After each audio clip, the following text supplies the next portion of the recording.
ನಿಧಾನವಾಗಿದ್ದೆ, ಕೊಂದೆ ಎಲ್ಲವನ್ನು. ದುರಾಸೆ, ದುಡ್ದಿದ್ದಾಗಿತ್ತು, ಒಂದಷ್ಟು ತೆರಿಗೆ ಕಟ್ ಮುಗಿಸಿದ್ರಾಗಿರೋದು. The whole thing is in a very mess. ವಯಸ್ಸು 50 ದಾಟದ ಮೇಲೆ ಆನ್ಯುವಲಿ ವರ್ಷಕ್ಕೊಮ್ಮೆ ಡಾಕ್ಟರ್ ಸಲಹೆ ಬೇಕಂತೆ. ನಾಳೆನೇ ಅಪಾಯಿಂಟ್ಮೆಂಟ್ ತಗೋತೀನಿ. ತಮಾಷೆ ಮಾಡಬೇಡ. ಏನಾಗ್ತಿದೆ ಗೊತ್ತಾ? ಹೇಳಿದ್ರೆ ತಾನೇ ಗೊತ್ತಾಗೋದು. ಬೆಂಗಳೂರಿಂದ ಬಂದು ಮನುಷ್ಯ ಇವಳ ಥರಾನೇ ಇದ್ದಾನೆ. ಸರಿ, ಕೂಲಂಕುಷವಾಗಿ ವಿಚಾರಣೆ ನಡೆಯುತ್ತೆ. ನಡೀಲಿ. ಬರುತ್ತಲ್ಲ ತೆರಿಗೆ, ಬಡ್ಡಿ, ದಂಡ. ಬರಲಿ. ಈ ಹೆಂಗಸು ವಿಚಾರಣೆ ನಡೆಸುತ್ತೆ, ನಂತರ ಒಂದು ಆರ್ಡರ್ ಮಾಡುತ್ತೆ, ಇಷ್ಟು ತೆರಿಗೆ ಕಟ್ಟಿ ಅಂತ. ಅಲ್ಲಿಗೆ ಮುಗಿಯುತ್ತಾ? ಇಲ್ಲ. ಅಪೀಲ್ ಮಾಡ್ಬೋದು, ಸುಪ್ರೀಂ ಕೋರ್ಟ್ವರೆಗೂ ಹೋಗ್ಬೋದು. ಅಲ್ಲಿ ನಿರ್ಧಾರ ಆಗೋವರೆಗೂ ಟೈಮ್ ಇದೆ, ನೋಡೋಣ. ಅಷ್ಟ್ರ ಮೇಲೂ ಕಟ್ಟಲೇಬೇಕು ಅಂತ ಬಂದ್ರೆ ಕಟ್ಟಿದ್ರಾಯ್ತು. They can prosecute me. Jail ಆಗೋಲ್ವಾ? ಒಂದು 6 ತಿಂಗಳು ಇದ್ ಬನ್ನಿ. ಹೆದ್ರಿ ಸಾಯ್ತೀರಾ? ಈ ಕಾನೂನು ಬಂದಿದ್ದು 1922 87 ವರ್ಷದಿಂದ ಇದೆ. ಇನ್ನು 13 ವರ್ಷ ಕಳೆದ್ರೆ ಶತಾಯುಷಿ. ವಿಚಾರಿಸಿದ್ದೀನಿ, ಪ್ರಾಸಿಕ್ಯೂಷನ್ ಅಂತ ಮಾಡಿದ್ದಿದೆಯಂತೆ, ಆದರೆ ಇದುವರೆಗೂ ಯಾರಿಗೂ ಜೈಲಾದ ಉದಾಹರಣೆ ಇಲ್ಲ ಅಂತಾರೆ. ವಿಚಾರಣೆ ಪ್ರಕ್ರಿಯೆಯಲ್ಲಿ ಸುದ್ದಿ ಆಗತ್ತೆ, ಜೊತೆ ವಕೀಲರಿಗೆ ತಿಳಿಯುತ್ತೆ, ಸ್ನೇಹಿತರಿಗೆ ತಿಳಿಯುತ್ತೆ, ಕಕ್ಷಿದಾರರಿಗೆ ತಿಳಿಯುತ್ತೆ, ನೆಂಟರಿಷ್ಟಿಗೆ ತಿಳಿಯುತ್ತೆ. ತಲೆ ಎತ್ತಿ ತಿರುಗೋದು ಹೇಗೆ? ನೇರ ಒಂದು ಮಾತು, ಮನಸ್ಸಿಗೆ ಬೇಜಾರಾಗೋದು ಬೇಡ. ಅಪ್ಪ ಯಾರೂ ಗೊತ್ತಿಲ್ಲ, ಅಮ್ಮ ಇಲ್ಲ, ನೆಂಟರು ಯಾರಿದ್ದಾರೆ ನಿಮಗೆ? ಯಾರೂ ಇಲ್ಲ. ನಾನು ಮದುವೆ ಆದ ನಂತರ ನಿಮಗೊಂದು ಅಸ್ತಿತ್ವ.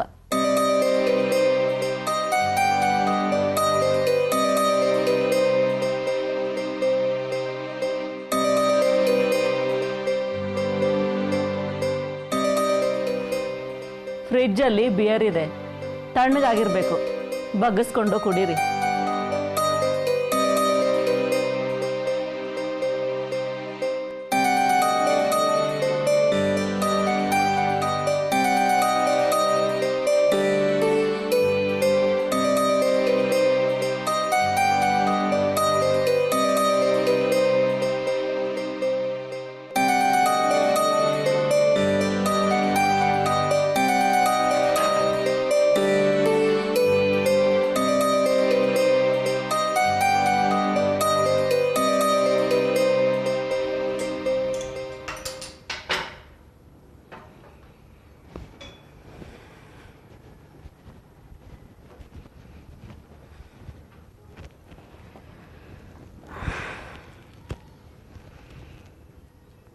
ಖರ್ಚಿದೆ, ಮನೆ ಮುಗಿಸೋಕೆ, ಮದುವೆ ಮಾಡೋಕೆ ಹಣ ಬೇಕು. ಖರ್ಚಿದೆ. ಮುಂದೆ ತೆರಿಗೆ, ಬಡ್ಡಿ, ದಂಡ ಅಂತೀರಿ, ಮತ್ತೆ ಖರ್ಚೆ. ಆ ಮುದುಕ ಮತ್ತೆ ಬಸರ್ ಹುಡುಗಿ ಹುಡುಕೊಂಡು ಬಂದಿದ್ದಾರೆ. ಸರ್ವೆಂಟ್ ಕ್ವಾರ್ಟರ್ ಖಾಲಿ ಇದೆ, ಅಲ್ಲೇ ಇರಲಿ. ಕೆಲಸಕ್ಕೆ ಜನ ಇಲ್ಲ, ಬಿಟ್ಟಿ ಉಳುಗಕ್ಕೆ ಜನ ಸಿಕ್ಕಾಗಾಯ್ತು. ಶ್ರುತಿ ಇಚ್ಛೆ ಇವ್ರಿಗೆ ಸಹಾಯ ಆಗಬೇಕು, ಅದನ್ನು ಪೂರೈಸಿದಾಗಾಯ್ತು. ಹುಡುಗಿಗೆ ಅನ್ಯಾಯ ಆಗಿದೆ, ವಿಶ್ವಾಸ ಮಾಡಿರೋದು.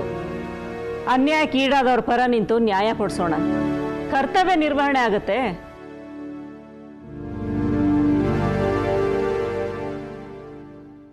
ಈ ಕ್ರಿಯೆಯಲ್ಲಿ ಸಂಪಾದನೆ ಆಗತ್ತೆ. ವೃತ್ತಿ ಧರ್ಮ ತಪ್ಪಿಲ್ವಲ್ಲ? ಲಾಭಾಪೇಕ್ಷೆ ಇಲ್ಲದೆ ನೀನೇನು ಮಾಡೇ ಇಲ್ವಾ ಬದುಕಿನಲ್ಲಿ?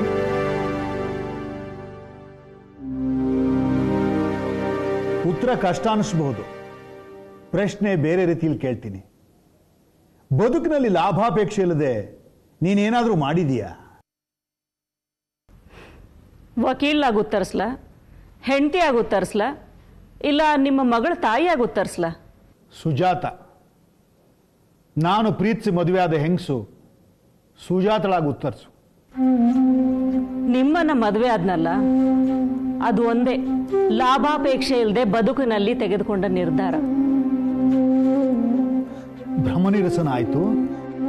ನಂತರದ ಎಲ್ಲ ನಿರ್ಧಾರಗಳು ಲಾಭದ ದೃಷ್ಟಿಕೋನದಲ್ಲೇ ಆಗಿದ್ದು. ಮುಗಿಸಿ ಊಟ ಕೇಳಿ, ಶ್ರುತಿನೂ ಎಬ್ಬಿಸ್ತೀನಿ.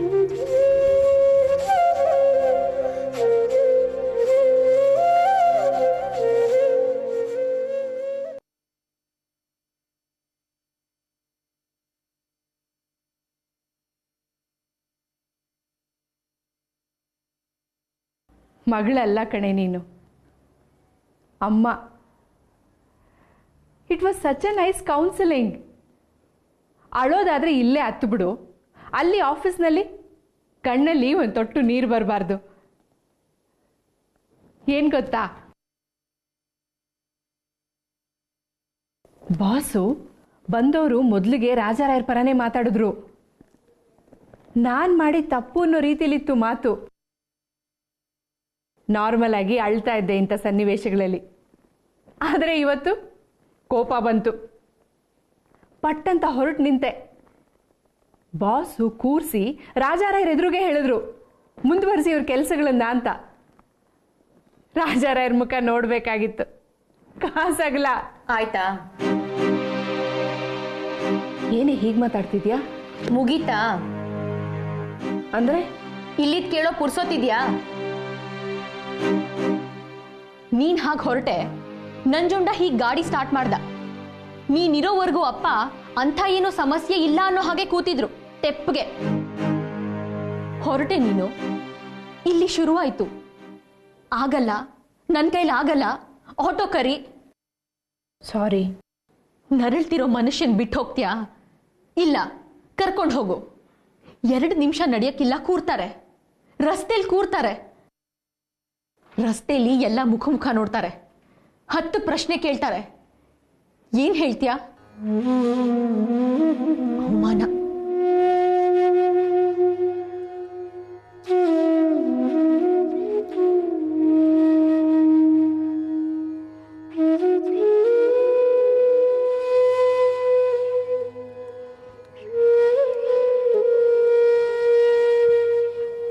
ಸಾರಿ.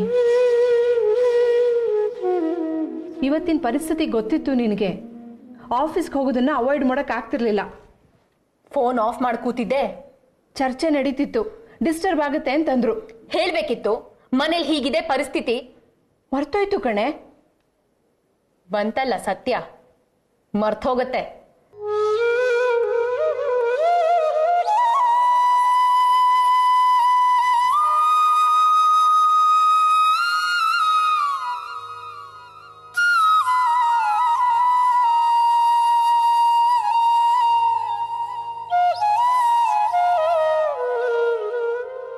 ಸ್ವಂತ ಅಂತ ಅನ್ಸಿದ್ದು ನೆನಪಿರುತ್ತೆ, ಅಲ್ಲದ್ದು ಮರ್ತ್ ಹೋಗತ್ತೆ. ಅಲ್ಲಿ ಆಸ್ಪತ್ರೆಯಲ್ಲಿ ಡಾಕ್ಟರ್ ಬಾಯಿಗೆ ಬಂದಾಗ ಮಾತಾಡ್ತಾನೆ. ಎಷ್ಟು ಸರ್ತಿರಿ ಹೇಳೋದು ಈ ಸಮಸ್ಯೆ ಸೀರಿಯಸ್ ಅಂತ? ಮತ್ತೆ ಮತ್ತೆ ಇಲ್ಲಿಗೆ ಕರ್ಕೊಂಡು ಬರ್ತಿರಲ್ಲ. ಏನ್ ಹೇಳ್ತೀಯ? ಮನೇಲಿಲ್ವಾ ದೊಡ್ಡವರು? ಆದಾಯ ತೆರಿಗೆ ಇಲಾಖೆನಾ? ಅಲ್ಲಿ ಆದಾಯ ಇದೆ, ಹೋಗಿ ಕೂತ್ ಬಿಡ್ತಾರೆ. ದುಡ್ಡಲ್ಲರಿ ಮುಖ್ಯ ಬದುಕಿಗೆ, ಸಂಬಂಧಗಳು. ಅವನು ಪಾಠ ಹೇಳ್ತಾನೆ, ನಾನು ಕೇಳಬೇಕು. ನೀನು ಫೋನ್ ಆಫ್ ಮಾಡಿ ಕೂತ್ಕೋ. ಆಯಿತು, ಇನ್ನು ಮುಂದೆ ಹೀಗಾಗಲ್ಲ. ಸಾರಿ. ಇವತ್ತಿನ ಘಟನೆಗೆ ಸಾರಿ. ಇನ್ನು ಮುಂದೆ ಹೀಗಾದರೂ ನಾನು ಜವಾಬ್ದಾರಿ ತಗೊಳ್ಳಲ್ಲ. ಇದು ನಿನ್ನ ಮನೆ, ನಿನ್ನ ಸಂಸಾರ, ನಿನ್ನ ಗಂಡ, ನಿನ್ನ ಮಕ್ಕಳು. ಸಣ್ಣ ಪುಟ್ಟ ಕೆಲಸ ಅದು ಮಾಡ್ತೀನಿ. ಪೂರ್ತಿ ಜವಾಬ್ದಾರಿ ನನ್ನ ಕುತ್ತಿಗೆಗೆ ಬೇಡ.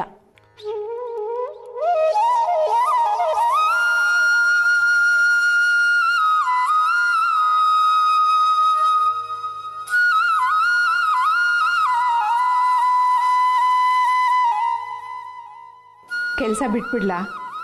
ನಿನ್ನಿಷ್ಟ. ಮತ್ತು ರಾಜಾರಾಯರ ಕೇಸು ನಿನಗೆ ಬಿಟ್ಟಿದ್ದು.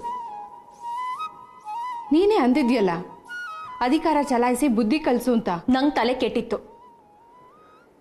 ಇನ್ನೊಂದು 6 ತಿಂಗಳು ದಾರಿಗೆ ಬರ್ತಾರೆ. ಏನು ಬೇಯಿಸ್ಲಿ ಹೇಳು, ಬೇಯಿಸ್ತೀನಿ. ಹೆಮ್ಮೆ ಅನ್ನಿಸ್ತಿಲ್ವೇನೆ? ಅಲ್ಲಿದ್ ಏನ್ ಮಾಡ್ತೀಯೋ ಬಿಡ್ತೀಯೋ ನನಗೆ ಗೊತ್ತಿಲ್ಲ. ಇಲ್ಲಿದ್ದನ್ನ ದಯವಿಟ್ಟು ನನ್ನ ತಲೆ ಕಟ್ಟಬೇಡ. I can't handle this. ಮೊದಲು ಸಂಬಂಧ, ನಂತರ ಬದುಕಿನ ಸಾಧನೆಗಳು. ಈ ಭಾವದಲ್ಲಿ ನಾನು ಬದುಕ್ತಿದ್ದೀನಿ. ನೀನು ತದ್ವಿರುದ್ಧವಾಗಿ ಬದುಕಿ ನನ್ನನ್ನು ಬದಲಾಯಿಸ್ಬೇಡ. ಮೊದಲು ಅಪ್ಪನ ಅನಾರೋಗ್ಯ, ಅದು ಕೂತ್ರ, ಆಮೇಲೆ ರಾಜರಾಯರ್ ಕೇಸು. ಸಂಬಂಧಗಳಲ್ಲ, ಸಾಧನೆ ಮುಖ್ಯ ಅನ್ನೋ ರೀತಿಲಿ ನೀನು ಬದುಕಿದ್ರೆ ನಂಜುಂಡ ಸರಿ, ನಾನು ತಪ್ಪು ಅಂದಾಗತ್ತೆ. ನಾನು ಅವಂದೇ ದಾರಿ ಹಿಡಿತೀನಿ, ಬೈಕೋಬೇಡ.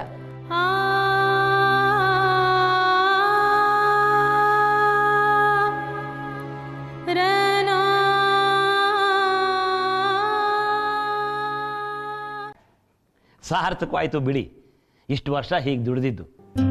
ಹೆದರಿದ್ದೆ. ಹಾ, ಮೇಲಿಂದ ಬಂದು ಪ್ರಾಣಿ ಅವನ್ಗೆ ಎಷ್ಟು ಬೇಕೋ ಅಷ್ಟು ತಿಂದು ನಮ್ಮನ್ನೇ ಬೈದು ಹೋಗುತ್ತೆ ಅನ್ಕೊಂಡಿದ್ದೆ ನಾನು. ಕೇಳಿದ ಮೊದಲನೇ ಪ್ರಶ್ನೆನೇ ಅದು. 50 ಲಕ್ಷಕ್ಕೆ ಸಿದ್ಧವಾಗಿದ್ರು 5 ಲಕ್ಷಕ್ಕೆ ಮುಗಿಸ್ತಿದ್ರಲ್ಲ. ನೋಡಿ, ಅವತ್ತ ಹೆಂಗಸು 5 ಲಕ್ಷಕ್ಕೆ ಎಷ್ಟು ಕೆಟ್ಟ ಮಾತಾಡ್ತು. ಅಪರೂಪಕ್ಕೆ ಒಂದ್ಸರ್ತಿ ಧೈರ್ಯ ಮಾಡಿ ನಾನು ಎದ್ದೆ. ಬಾಸು ನನ್ನನ್ನು ಕೂರಿಸಿ ಅವ್ರನ್ನ ಕೇಳಿದ್ರು, ಕೇಸ್ಗೆ 50 ಆಯ್ತು, ಇವ್ರನ್ನ ಇಲ್ಲಿಂದ ತೆಗಿಬೇಕು, ಅದಕ್ಕೆಷ್ಟು? ಇವನೆದ್ನ ಎದ್ದಿದ್ದ, ಕೋಪದಲ್ಲಿ ಕೂಗಿದ್ದು. ಇಂಥ ಅಯೋಗ್ಯನ ಜೀವಮಾನದಲ್ಲಿ ನೋಡಿರ್ಲಿಲ್ಲ. ಮನುಷ್ಯ ಕೋಪದಲ್ಲಿ ನಡುಗ್ತಾ ಇದ್ದ. ಫಾರ್ ಒನ್ಸ್ ಖುಷಿ ಆಯ್ತು. ಇಲಾಖೆಯಲ್ಲಿ ಇರೋದ್ರ ಬಗ್ಗೆ ಹೆಮ್ಮೆ ಅನ್ನಿಸ್ತು. ಹೊರಗೆ ಬಂದ ಮನುಷ್ಯ ದಾಬ್ಗಾಲ್ ಹಾಕೊಂಡು ಓಡ್ತಿದ್ದ. ನಾನು ಕೂಗ್ತಾ ಇದ್ದೀನಿ, ರಾಜಾರಾಯರೇ ರಾಜಾರಾಯರೇ ಏನಾಯ್ತು ಅಂತ. ಅವನು ಹಿಂತಿರುಗಿ ನೋಡಿದ್ರೆ ಹೇಳಿ.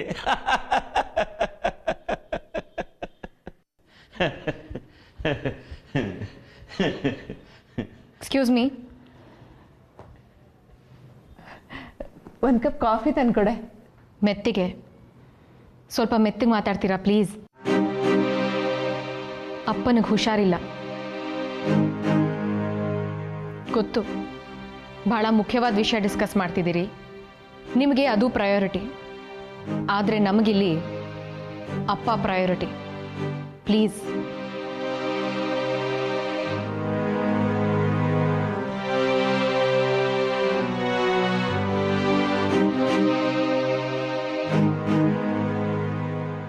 ಸಾರಿ. ಇವ್ರಿಗೆ ಆರೋಗ್ಯ ಸರಿ ಇಲ್ಲ. ನಾನು ಹೆಚ್ಚು ಗಮನ ಕೊಡ್ತಿಲ್ಲ ಅಂತ ಇವಳ ತಲೆಯಲ್ಲಿ. ಸಾರಿ. ಏನು ತಗೋತೀರಾ? ಇಲ್ಲ, ನಾ ಹೊರಟೆ. ಇಲ್ಲಿ ಕೇಳಿ, ವಿಚಾರಣೆ ಮುಂದುವರಿಲಿ ಎಂದಿದ್ದಾರೆ. ಹೋಗ್ತೀನಿ ರಾಜಾರಾಯರ ಮನೆಗೆ. ಮುಖ್ಯ ಅವರು ತಗೊಂಡಿರೋ ಗಿಫ್ಟ್ಸು, ಅವುಗಳ ತನಿಖೆ ಆಗಬೇಕು. ಹೆಸರು ವಿಳಾಸಗಳ ಅವಶ್ಯಕತೆ ಇದೆ. ತಗೊಂಬರ್ತೀನಿ ಬಿಡಿ. ಸಾರಿ. ಮಗಳು ಕೆಟ್ಟದಾಗಿ ವರ್ಸಿದ್ಲು ಅಂತನಾ? ಹೆಂಗಸು ನೀವು. ಅದೇ ಗಂಡ ಮಕ್ಕಳು ಎಲ್ಲ ಒಂದಾಗಿ ನಿಂತು ದಬಾಯಿಸ್ತಾರೆ. ವೃತ್ತಿಲಿ ಏನು ಸಾಧಿಸಿದ್ರಿ ಅದೆಲ್ಲ ಮುಖ್ಯ. ಮನೆಯಲ್ಲಿ ಎಷ್ಟು ದುಡಿದ್ರಿ ಅದ್ರ ಮೇಲೆ ಗೌರವ. ಅದೇ ಗಂಡಸಾಗಿದ್ದಿದ್ರೆ ಈಗಿನ ಅರ್ಧ ಸಾಧನೆಗೆ ತಲೆ ಮೇಲೆ ಕಿರೀಟ ಇಟ್ಟು ಹೇಳ್ಕೊಂಡು ಮೆರಿತಾ ಇದ್ರು. Sorry. I feel sorry about the situation. ನಿಮ್ಮ ಪರಿಸ್ಥಿತಿ ಬಗ್ಗೆ ಪಿಚ್ ಅನ್ಸುತ್ತೆ.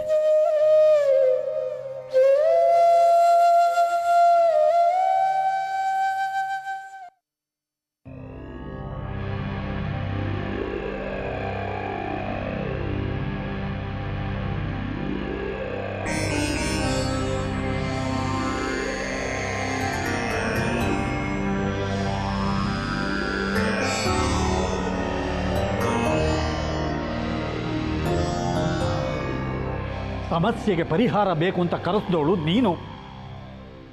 ನಿರ್ಧಾರಗಳೆಲ್ಲ ನಂದು ಒಂದೆ, ನೀನು ಹೂ ಒಂದೆ. ನನ್ನ ಮಾತು ಎತ್ತಾಕಲ್ಲ ಅನ್ನೋ ಧೈರ್ಯದ ಮೇಲೆ ಹೋಗಿ ಸೆಟ್ಲ್ ಮಾಡ್ಕೊಂಡು ಬಂದಿದ್ದೀನಿ. ಈಗ ಆಗಲ್ಲ ಅಂದ್ರೆ 50 ಲಕ್ಷ ಜಾಸ್ತಿ. ಮಾಡ್ಕೊಂಡಿರೋ ಕರ್ಮ ಕಮ್ಮಿನಾ? ಜಾಸ್ತಿನೋ? ಆಗಲ್ಲ. ಒಪ್ಕೊಂಡು ಬಂದಾಯ್ತು. ಫೋನ್ ಮಾಡಿ ಹೇಳು ಆಗಲ್ಲ ಅಂತ. ಬಾರಿಸ್ತಾನೆ.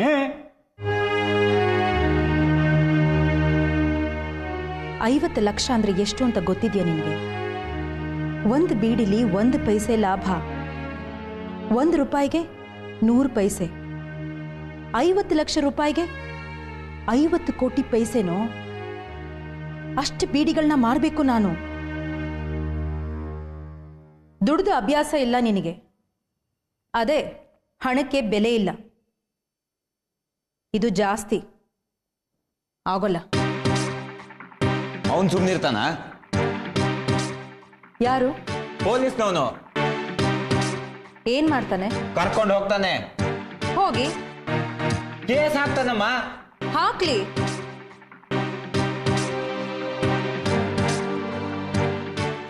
ಹಾಕೋ ಅಂತ ಕೇಸ್ ಇದ್ದಿದ್ರೆ ಹಾಕಿರೋನ್ ಅಲ್ವಾ?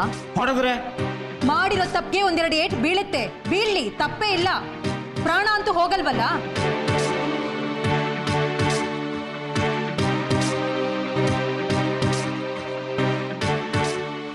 ನೀನು ಹೀಗಿರ್ಲಿಲ್ವೇ? ಬದಲಾಗಿ ಹೋಗಿದೀಯಾ?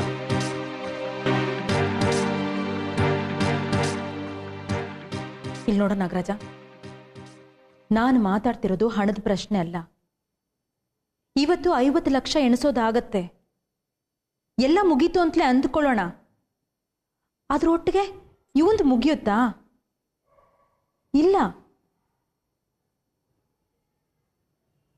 ಇನ್ನೂ 20.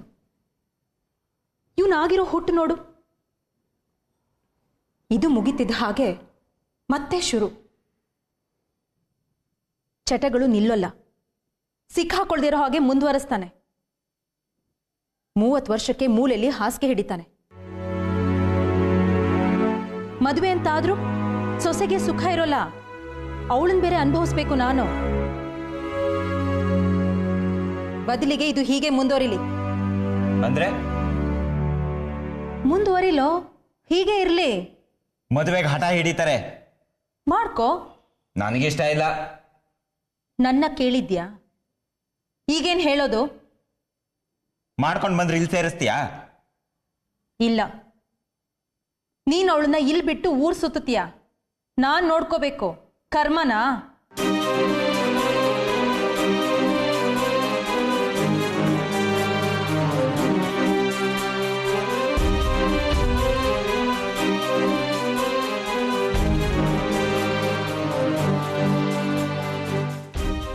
ಇದ್ಯಾಕೆ ಹಿಂಗ್ ಮಾತಾಡ್ತೀಯ? ಸ್ವಂತ ಮಗ ಕಣೆ.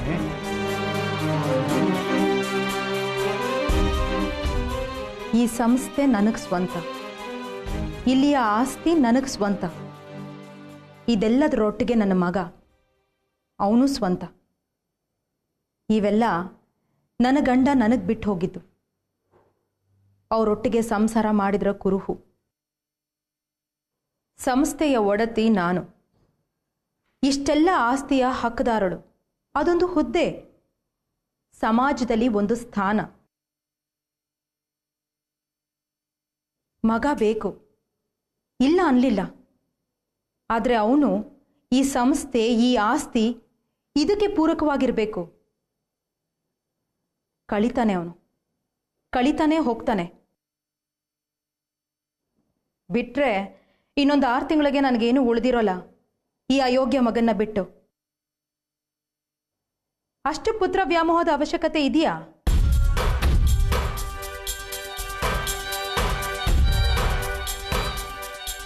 ವ್ಯಾಮೋಹ ನಿಜಕ್ಕೂ ಇದ್ರೆ ಆಸ್ತಿನ ಉಳಿಸ್ಕೋಬೇಕು. ಮಗ ನೇರವಾಗಿ ಉಳಿದ್ರೆ ಅವನ ಭವಿಷ್ಯಕ್ಕಾಗತ್ತೆ.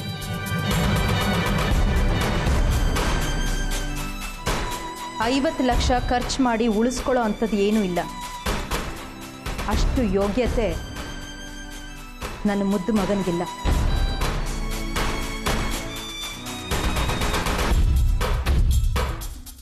ಹೇಳ್ಬಿಡು, ಆಗೋಲ್ಲ.